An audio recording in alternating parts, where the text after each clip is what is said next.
go ahead and get your admiration for my t-shirt out of the way so we can move on. Seriously. Shining a light on autism and life as an autistic person. Welcome to My Friend Autism, a podcast breaking down barriers, stigma, and misconceptions around autism while increasing understanding and acceptance of the autistic community. And now, here's your neurodivergent host, Orion Kelly. Yeah, this is the part where I fade down this so I can talk. It's a lot of coordination. If you're watching the video podcast, you can see it happening in action. It's quite phenomenal. Welcome, my friends. My Friend Autism. It's my podcast. I'm Orion Kelly, that autistic guy. I'm all about providing validation and acceptance for autistic people and their loved ones. Let's add support. Validation and support is also another way of putting it. Either way, I'm stoked to have you here for another episode of my podcast, My Friend Autism, which you can listen to wherever you get your podcasts, or if you'd prefer, you can watch this video podcast in all its glory on my podcast exclusive YouTube channel, Orion Kelly Podcasts. Now, on this very special, you know what? I don't know why I said that. Why did my brain say that? It's not special. It's the same as the rest. I don't know. And that's actually, why do shows say that on this special episode? But it's still, you're still doing the show. So it's still the same show. What you're saying is most of our shows are horrible, but this one we've kind of tried quite hard. So on this very special episode of this, it's like, well, what, you know what I mean? It's not a special episode. It's the same show. It's just another episode. It's either all the episodes are crap and this one's good, or it's not a special episode. You see what I'm saying? It doesn't matter. I'm already off track. Right. Which makes sense, because what I'm going to say is proof that autistic people make great employees is really the subject of this video, which that doesn't help what I've just done. I have got it, my friend. We're talking about the bystander effect. This isn't like the Seinfeld sign-off. This is not the last episode of Seinfeld type bystander effect. Or technically it is, in fact, but not, but kind of, but not, but nevertheless. All right. So you know as well as I know, and maybe you don't. Well, welcome. But autistic people, we struggle disproportionately to get employment. Now, keeping it is a whole nother story. Getting in the door of employment is disproportionately harder for autistic people than just about any other type of disabled person. Now, this is statistically proven, okay? So, why is that? Well, there's many reasons, and this podcast isn't really about that, but it really comes down to the fact that, well, autistic people are very different. And that's not great for the other employees. And yeah, it's a bit strange and we've got to do stuff. And oh, yeah, it's too hard. Right? In fact, my friend, I'm here to prove to you that autistic people are bloody great employees. And when I say prove it, I mean I've actually got research. Yeah, I've got recent research to prove the point. So that's why it's important to have this discussion. So as a general topic, autism and employment, I don't want to go through this too much, but I do just want to touch on it because it is actually a passion of mine. When I say a passion of mine, what I mean is advocating to the world how hard it is for autistic people to get employment, let alone maintain employment, is a real passion of mine because I've experienced it. It's hard, right? It's hard. There's every step of the way, and you know what it is. We're talking about a cover letter. We're talking about a resume or a CV. Then we're talking about the potential of an interview, which usually means interviews if you're lucky. Then you go to a probation period if you are employed. You have to navigate HR, however you want to put it. And then it ends up usually you're being, HR'd out, HR fired. And I can tell you there are so many steps that make it hard.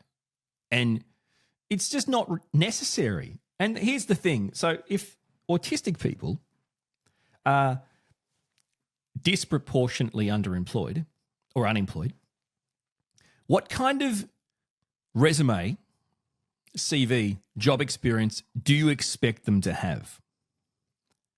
This is a vicious cycle. And then they get into the interview stage, and because we are autistic, we do our best to suppress and mask and be as good as we can in our first interview. That usually is still very hard. And why? Well, it's set up bloody stupid. Every job interview must be the same, right? And it's a face-to-face interview in an office. There are multiple people interrogating you. By the way, this is just for a job.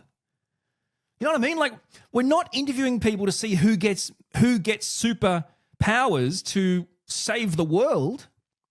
That's more important. We're talking about a bloody job. This is just the ability for a human to provide service to someone for money so they can live. That's it. Now, what are you interviewing them for? They're not going to be the next Superman. Seriously. So why is that hard? Well, a lot of autistic people prefer written communication to verbal.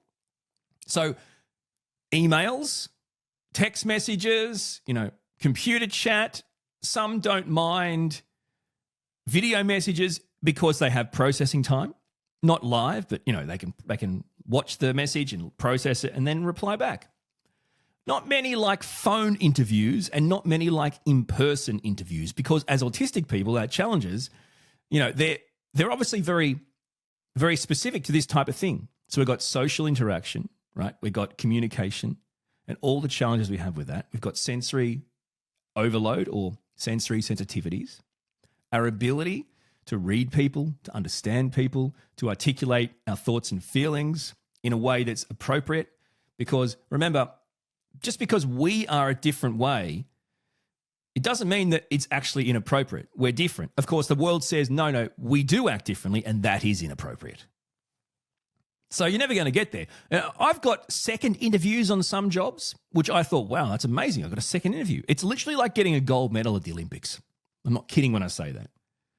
But in fact, I've never got past a second interview. So I've got to the second interview, which is a good sign. Never got past it in the jobs where I've got to the second interview. Why is that? Presumably I was more autistic or, one-on-one or whatever. You know what I mean? And it's like, so but why was I so much better? Or why do you think I was so much better this first time around? What happened? Because nothing happened in my mind. So that's an issue. And then the main core thing here is if you are employed, which by the way, we've talked about this, the chances are astronomical, okay? Like it's ridiculous. Like 8 times, a higher unemployment rate than our peers. So you get the job, no worries. What happens? As a rule, there's a probationary period, which I understand. It makes sense. But in saying that, the probationary period is based on rules and boundaries and I guess requirements and expectations from HR based on being a neurotypical person. Now, just because you are autistic and you work in a workplace, presumably, run by neurotypical people, doesn't mean you can suddenly switch brains, but you're still entering the workplace as an autistic person. So you are going to have issues, and that's going to be reflected in HR, and as a rule, you're probably going to be let go, constructively fired or legally fired because it's part of probation or whatever. So these core issues, they're really, really quite horrific. But this isn't a video, a podcast, whatever you want to call it, specifically on employment and the challenges of employment, which is a passion of mine. This is something that I want to spin it. Rather than talking about all the crap stuff, which I do a lot, I want to actually talk about some good stuff. I want to give you 5 reasons why autistic people make bloody great employees, okay? And then research to prove it. All right, number 1, let's talk about loyalty. Now, I'm no businessman, business person, whatever we call them these days, business thing. But I can tell you this. I know that if you are an employer, you're looking for loyalty. That's a good thing. That's a valuable commodity. If you have less turnover, you're paying less people out when they leave, like they have their holiday leave or whatever, and you're less money to advertise and to recruit and hire and blah, blah, blah, right? To train them, to get them up to speed. Loyalty is a precious commodity. Autistic employees are more likely to want to remain in their job in a specific position for the long term. See, autistic people, we don't often apply for jobs we don't actually want. Now, I'm not saying that that's all the time. And I also acknowledge that sometimes you've got to take what you can get. Absolutely. What I'm saying is, as a rule, autistic people, and this is in my opinion, really only want to do jobs we're passionate about. Now, by the way, that doesn't mean they're dream jobs. Like, some autistic people are legitimately passionate about working in a factory or outside, they want to work with daycare or kids, or they want to work in transport, right? That doesn't matter what you want to do, but you tend to do what you're passionate about. Well, what does that mean? You're applying for jobs, you're being employed for jobs that you want to be a part of, and it's not like some neurotypical people that don't apply for a job they want, they apply for a job where they can get a job they want, right? They're constantly looking to just go up, up, up. Now, there's no issue with that, but a lot of autistic people really are quite happy to find a role they're really passionate about and do that role to the best of their ability, because we don't put as much of an emphasis on the importance of our career or our job over the other things. Because in the end, our life revolves around basically trying to stay regulated in a world that tries to dysregulate us, right? So this strong loyalty will actually save the employer time. As an autistic person, you're going to save the employer time. You're going to save them money. You're going to save them resources. You're going to reduce staff turnover.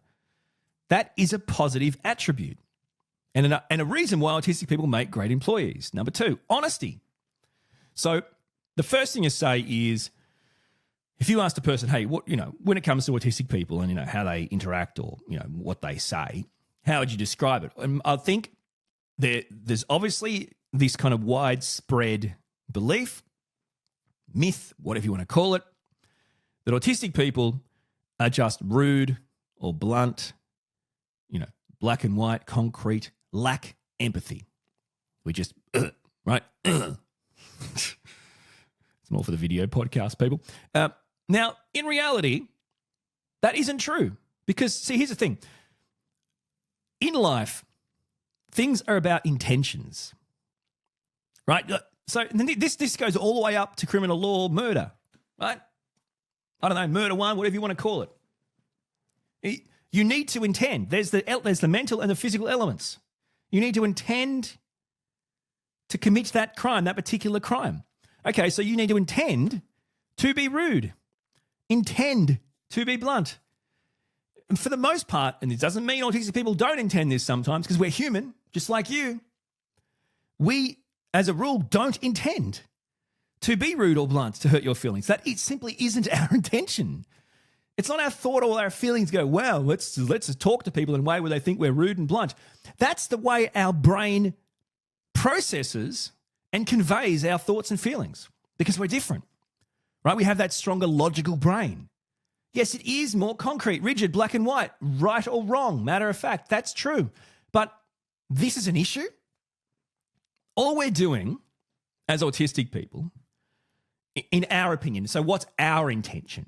Our intention, and again, in my opinion, in my experience, is to simply be open about our feelings and thoughts, to simply provide you with what, in our opinion, is the answer to your question or to the observation. Like, we're trying to provide you with, this is what we think, and this is the truth. Now, neurotypical employees, and this is just my observation, right? Because, and I think this is probably right. I mean, just from my observation, they just tell you what you need to hear. They tell you what you need to hear. They tell the boss what they need to hear. They just toe the line, and not that I even know, not that I even tend not to toe the line. That's the thing. How is being honest not towing the line? I don't get it. Anyway, neurotypical employees, in my opinion, and they presumably they do it for the right reasons in their mind, right? To save their job, or because they are fearful of the repercussions professionally and also socially. Because a lot of neurotypical employees think their other fellow workmates are their friends. That's an arranged marriage, man. Like, it's like you met each other in the real world. You were forced to hang out with each other, and now you've decided you're friends. And that might be the case. You might meet friends through work, and that's great. But it's an arranged friendship. Like, it's not organic. Anyway, so the point is, autistic people are honest. We're sincere. We're trustworthy. But for some reason, because we're honest and sincere, people think we're not trustworthy. How is telling the truth and being honest and sincere not trustworthy? It's like, ooh, that guy, gotta watch out for him. He tells the truth. You know what I mean? You know what I mean? Ooh, we gotta watch out for that guy. Yeah, he's really authentic. He is legit, sincere and authentic. And that's dangerous in the workplace. So, what are you talking about? All right. Number 3. Another reason why I think autistic people are great employees. By the way, autistic people could also be, great self-employed people. They could be great employers. They could be great whatevers. I'm just talking about a point of view of everyday autistic people trying to find a job. Like there's not like we're going around living in ivory towers here. Let's just sort out getting jobs. Yeah? Okay. So talk about productivity, which is number 3. I think this is another positive attribute that autistic employees can bring to the workplace, an increased productivity. So in my mind, we can have this hyper-focus, this hyper-fixation on our role, on the task at hand. Why? Well, because as a rule, we tend to like what we're doing, but 2, because that's why we're there. In my mind, when I go to work, and I don't do that anymore because there's no opportunities, so I've got to make my own work. But when I did, other people might have thought the way I went about it was like ghost-like or robotic-like.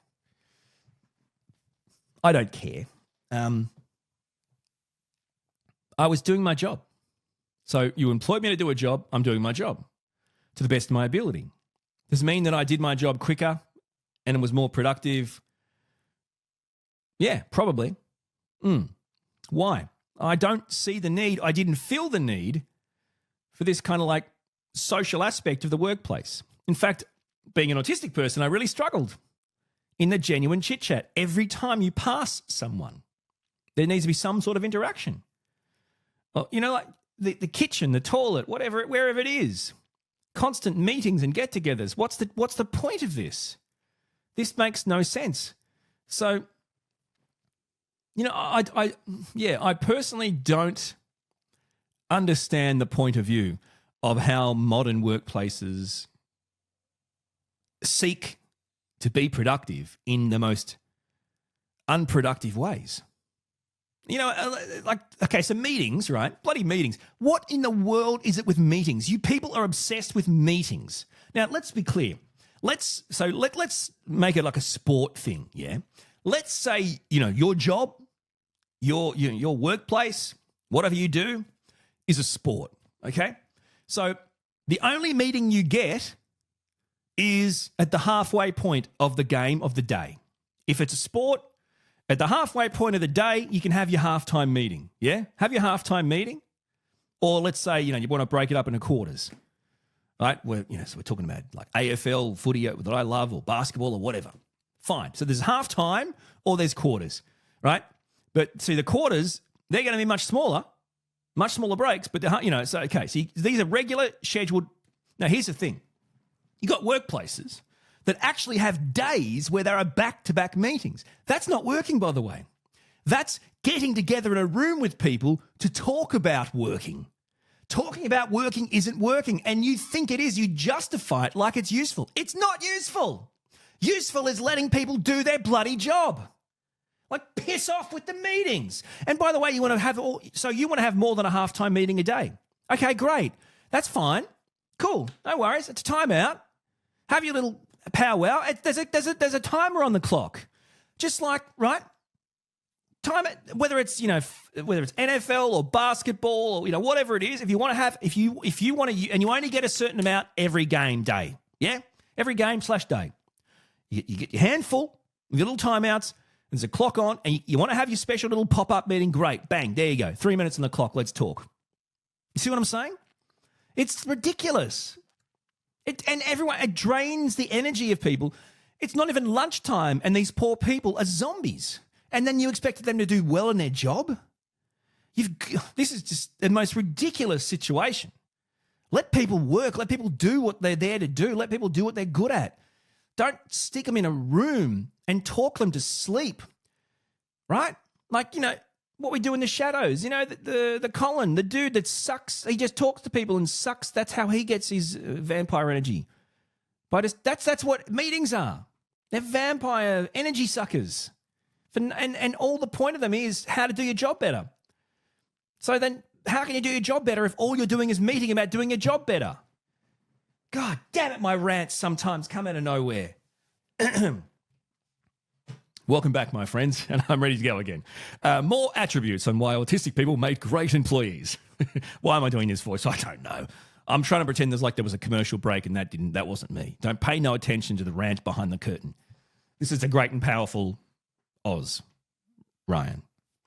All right, number 4, we think differently. We've got a different brain, so no duh. So you've got a neurotypical brain, you've got an autistic brain. Either way, you've got a different brain, okay? You can't get an autistic brain from a neurotypical person. You can't get different thinking that you get from an autistic person from a neurotypical person. Therefore, that is something that no one else can offer you. So you can say it's hard and blah, blah, blah. But in fact, the diversity, the neurodiversity of hiring autistic people in the workplace provides you with something you actually can't buy, you actually can't get from a neurotypical employee because they don't have an autistic brain. So neurotypical employees, is an example, they may start with the full concept, right? Before they start to look at more details, before they start to seek more details. So here's the full concept. Let's look at that first, then let's look at the details.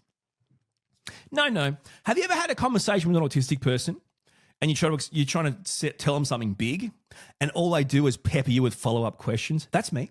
I do that. My wife loves it. It's good. She does so much. She really does. She doesn't. I mean, why?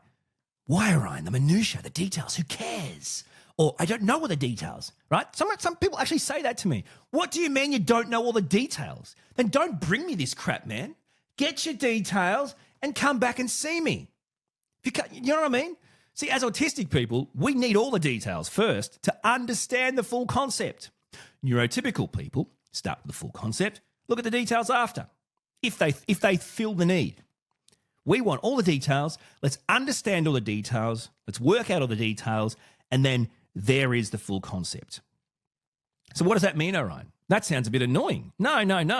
So autistic employees will actually approach tasks, projects, whatever you do it in your job, as if each one is new, right? We're not starting with the full concept. So we're starting with the details provided from all the, like I said, all the questions and all the details at the start, and we're building from there. Now, what happens in that? Well, we are providing the opportunity now to see things that neurotypical co-workers might miss. Because remember, they've gone with the full concept and just accepted it as it is, based on the past or whatever, and not looked in or asked any questions or trying to find any details. And what does that mean? So if the neurotypical employees don't bother with the details, they may well and truly miss issues, right? They're going to miss the opportunity to come up with solutions, creative solutions, to the issues they never realised because they didn't look at the details, that then can help reduce the cost and increase efficiency. So the key here is autistic people thinking differently will look for and seek all the details for each concept, each task, each project, find the issues, come up with solutions, and therefore reduce the costs and efficiency because that's happening before it's been completed. And then, this is not right. You see what I'm saying? That isn't... You can't argue against the idea of diversity, by the way. Right? Neurodiversity in the workplace, if you don't think it's an untapped resource, you're a moron. No, seriously. So if you're a farmer, you're not just going to go with, one thing. You're going to diversify the agriculture, right? You might plant different crops or try to have different animals or whatever. But the idea of diversity of agriculture, that's thousands of years old? And what's the reason for that? Well, if we don't do that, we'll put our eggs in one basket, right? We're stuffed. Do you know what I mean? So how is it different in the minds? If you diversify the brains in your workplace, neurodiversity, like agricultural diversity, or when you invest in money. If you're investing, I don't know whether it's stock market or, whatever. People go, oh, you should diversify your investments. You might have some property, you might have some stock, you might have some, savings, whatever. See what I'm saying? Why is that, Orion? Well, what if one goes bust? If you put all your money in one thing and it goes bust, you're stuffed, right? So you got to put them in different things. This, again, it frustrates me because this argument. You know agricultural diversity, you know financial investment diversity, you know all the ideas of diversity. Yet it's still like something I've got to tell you. Did you know that diversity of brains, so all neurotypical people are different, but they all have the same neurotypical brain.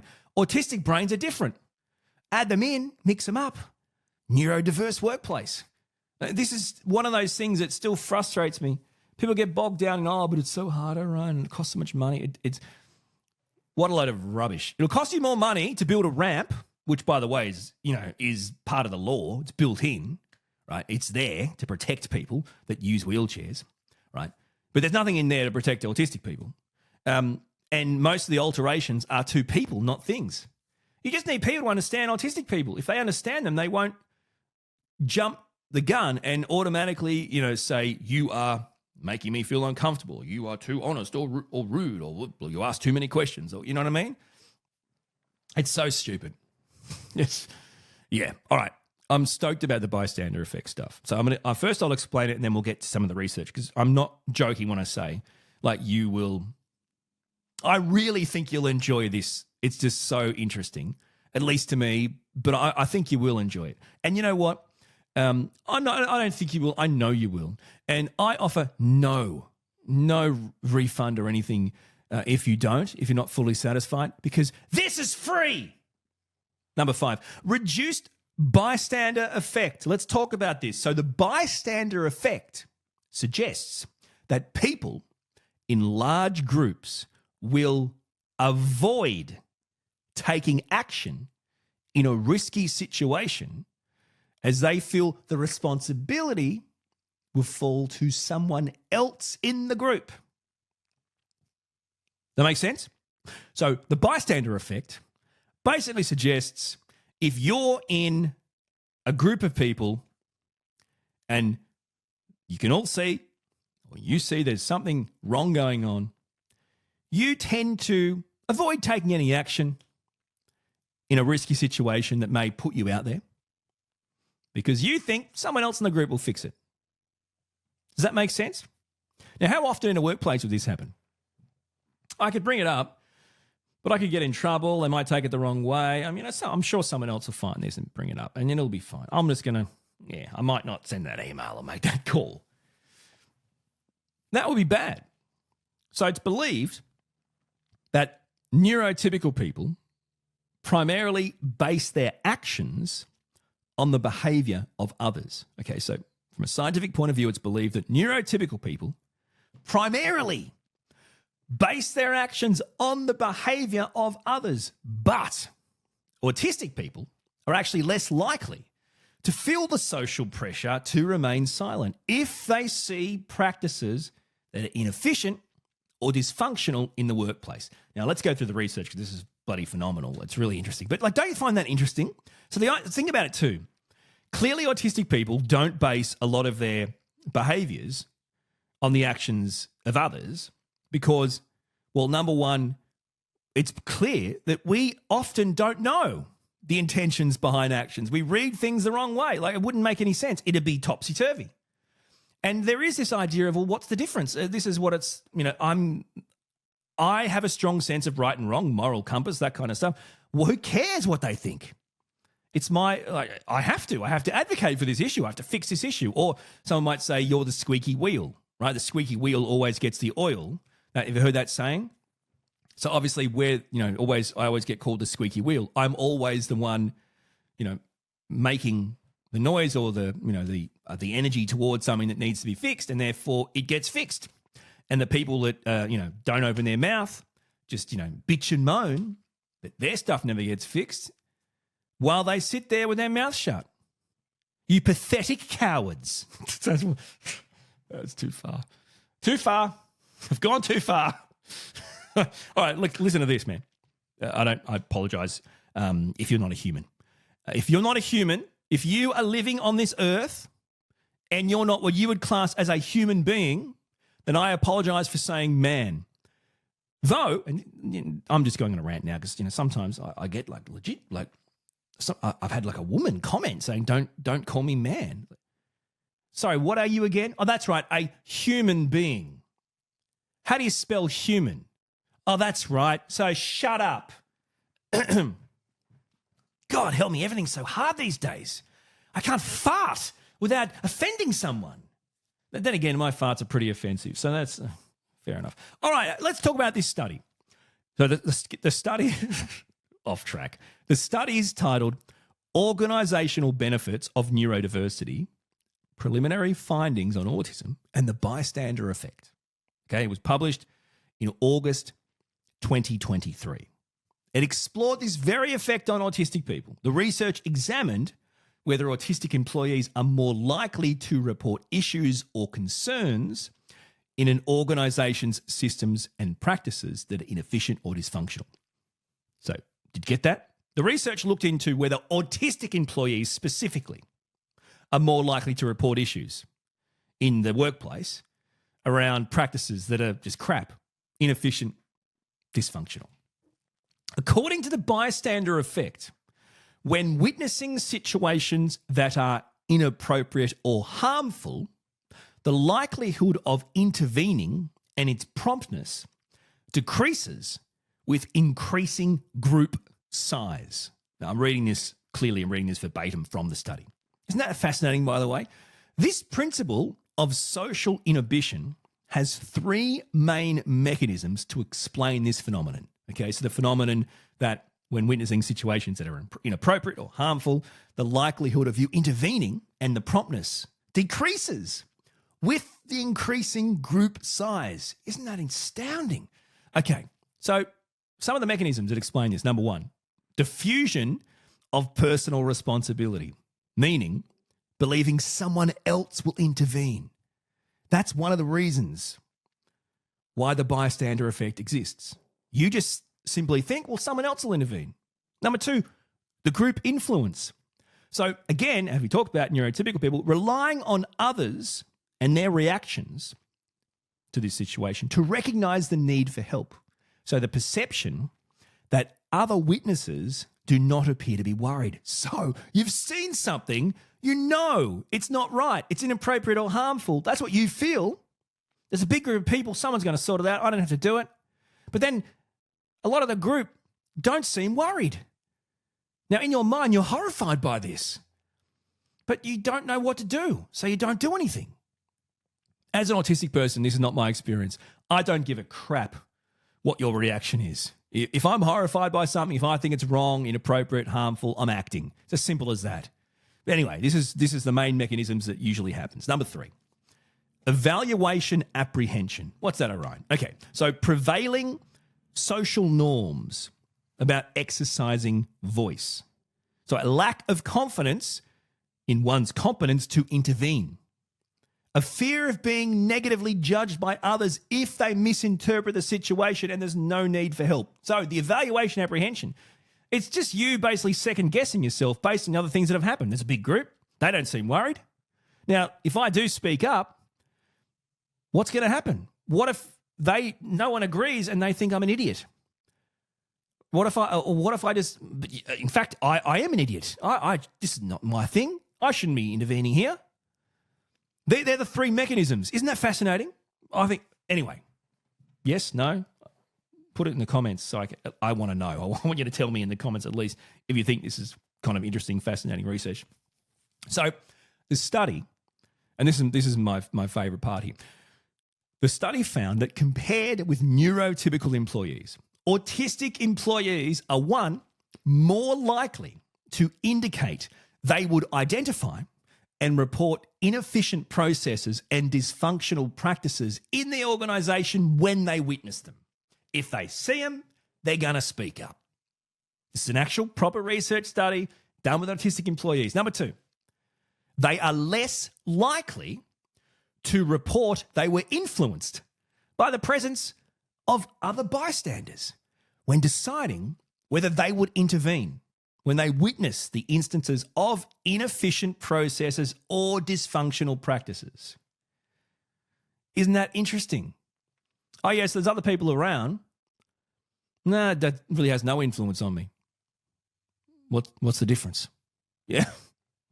Fascinating. Number 3, more likely, we're talking about autistic employees, more likely to acknowledge the influence of others when they decide not to intervene.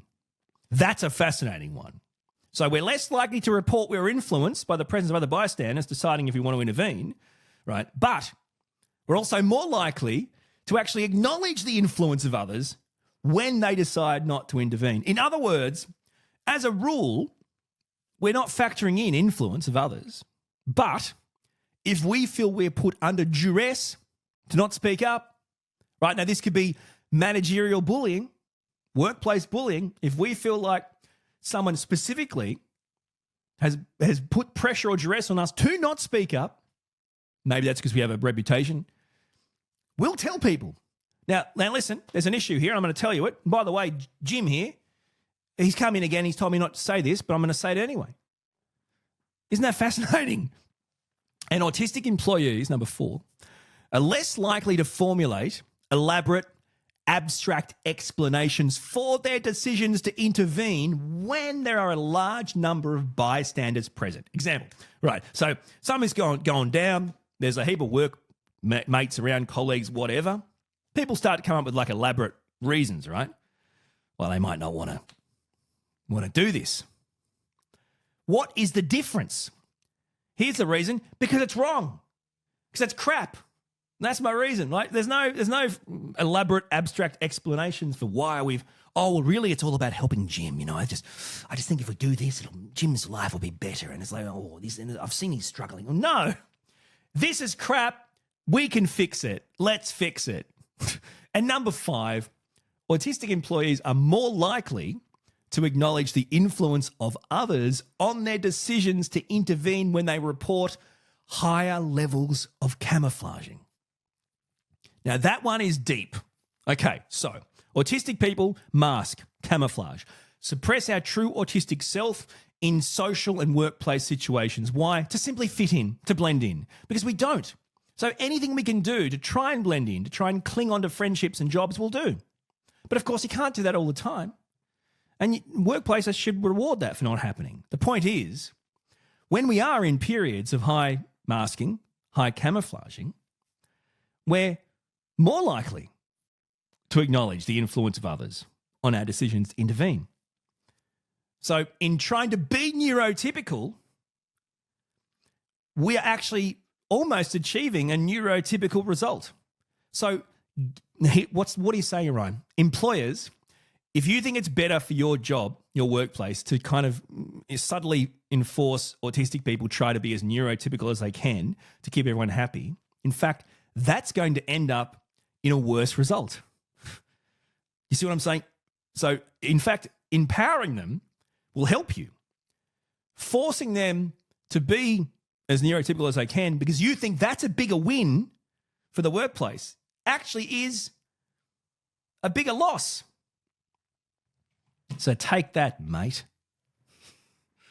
As a result, autistic employees may contribute to improvements in organisation performance because they're more likely to identify and report inefficient processes and dysfunctional practices when they witness them. Potential organisational benefits of neurodiversity include reputational enhancement. Well, we have a reputation of providing solutions, of fixing things, of being productive, of being an open, productive place. So you're going to have productivity gains. That's all reputational stuff, right? That enhances your reputation. People want to work there. They feel they can speak up and they're proud of what they do. There's quality improvements, right? These aren't like Band-Aids. These are actual, this is wrong, we can fix it, here's how we can do it. Quality improvements. Boosts in innovation capabilities. and broad increases in employee engagement. What employer doesn't want to increase their employee engagement? Now, this is not me talking. This is the research talking. Remember, if everyone feels like it's right to speak up, even though it basically means that your employer is an idiot, it's right to speak up and say that these aren't right and, we can fix these and we can work through these and there's solutions, and everyone feels like they're valued and respected and on the same team and can be and have a voice and have power, and are able to contribute meaningfully. That is a place to be, my friends. Who doesn't want to work there? Everyone wants to work there. So if you want to look it up, it's Organizational Benefits of Neurodiversity, Preliminary Findings on Autism and the Bystander Effect, and was published in August 2023. I just want to quickly see if I've got more for you, because I wrote way more down than I probably should have for this particular study, because it just fascinated me. I think that's pretty much all the stuff that I wanted to talk about with regards to that research. But you should, I just highly encourage you to check it out, because it is a fantastic thing. And look, the bottom line is, from the study, they in effect decided it's not the word, maybe they suggested that by bringing attention to issues, autistic employees may actually foster opportunities to improve organizational performance, which leads to the development of a more adaptive, high-performing, and ethical culture. Now, you hear about culture all the time. Everyone who's talking about culture in their workplace will have a bad culture, because that's the point of a bad culture. You talk about it, right? Oh, yeah, it's all about developing a great culture. Okay, but what is the culture? Oh, no, we're just talking about it. Or someone will say, this workplace is like your family. That's the worst culture ever. If that's the case, what does that mean? You're supposed to live there, do long hours for free, and what, at the detriment to your actual family? That's the worst culture ever. No business should say we're like a family. That's not the point of work, right? No. Your family is your family. A family is working 24/7 for nothing, just out of love. If that's your boss, they need to go to jail.